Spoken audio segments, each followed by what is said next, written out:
सिखाने वाला मोर। एक जंगल में कौवा पंछी बहुत अच्छे मित्र थे। वे एक दूसरों की मुश्किलों में मदद करते थे।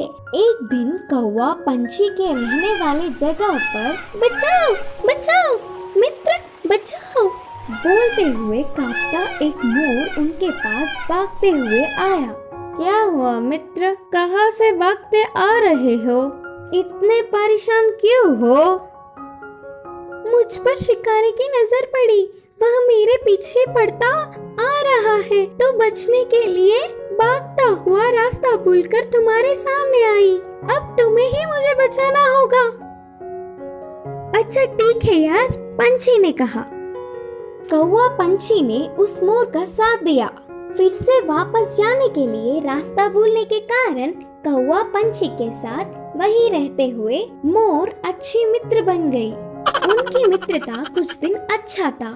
कौवा पंछी के बीच के मित्रता ना सह पाते हुए मोर जलने लगी। किसी भी तरह कौवा पंछी को अलग करना चाहती थी। एक दिन कौवा भोजन के लिए बाहर जाने के समय पर मोर ने पंछी से कहा, मित्र तुम कौवे से इतना ज्यादा मित्रता बढ़ाकर बहुत ही नजदीक रह रहे हो। क्या तुमने उसकी बदसूरती कभी नहीं देखी? उसे देख सब चिढ़ जाते हैं। तुम्हारा उससे दूर रहने में ही भलाई है। मैं जो कहनी चाहती थी वो कह चुकी, बाकी तुम्हारी मर्जी। वह सुनकर अचानक चौंकने वाला पंछी मोर से कहा, हाँ सच्ची, मैंने इतने दिनों से कौवे के बारे में सोचने की कोशिश भी नहीं की। हट, उससे क्या दोस्ती, उससे क्या मित्रता। तुम्हारे जैसे सुंदर वालों से मित्रता करने से मेरा मूल्य और होदा बढ़ेंगे। उसकी चाल सफल हुई करके मोर खुश हुई। आगे आगे मोर पंछी के व्यवहार में परिवर्तन देख कौवा उन्हें उसे दूर करने की बुरी सोच को समझी। एक दिन, मित्रों मेरी वजह से तुम्हें तकलीफ हो रहा होगा, इसीलिए इधर के पास में ही एक घोंसला बनाया। मैं वहाँ जाकर रहूंगा। चलता हूँ करके कौवा उदास होकर कहा। वह अपने आप जा रहा है करके बोलने पर मन ही मन बहुत खुश होकर, अच्छा अब तुम्हारी मर्जी मित्र, मोर और पंछी ने कहा। मोर और पंछी कौवे का भला टली करके खुशी मनाने लगे। ऐसे समय बीतता गया। पुराने मित्रों को छोड़ के आए हुए बहुत दिन होने से कौवे को उन्हें देखने की इच्छा जागी। पुरानी जगह पर उड़ता हुआ आया।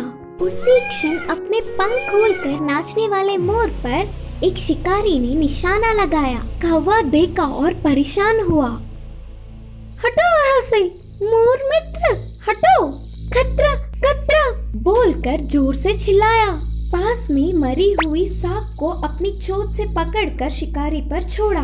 सांप अपने ऊपर गिरने से बचाओ बचाओ, सांप सांप बोलते हुए जोर से चिल्लाकर डर के शिकारी वहाँ से भाग गया। यह सब देखकर मोर के होश उड़ गए। भागते हुए आकर कौवे की चरणों पर गिरी और रोते हुए कहा, माफ कर दो मित्र, सुंदरता के घमंड में मैं मेरे मुश्किल समय में मदद करने वाले तुम्हें धोखा दिया, लेकिन तुमने मेरे प्राण बचाए। तुम्हारा कर्ज कैसे भुगतान करूं? तब कौवे ने कहा, पछतावे से बड़ी कोई सजा नहीं, मैंने तुम्हें पूरे दिल से माफ किया। तभी आई हुई पंछी पूरी बात जानकर दुखी होकर अपनी की हुई गलती पर शर्मिंदा होकर सिर झुकाया। फिर तब से कौवा पंछी मोर हमेशा की तरह अच्छे मित्र जैसे रहने लगे। इस कहानी की शिक्षा है कि अपने भूलों को भी भुलाने वाला ही सच्चा मित्र होता है।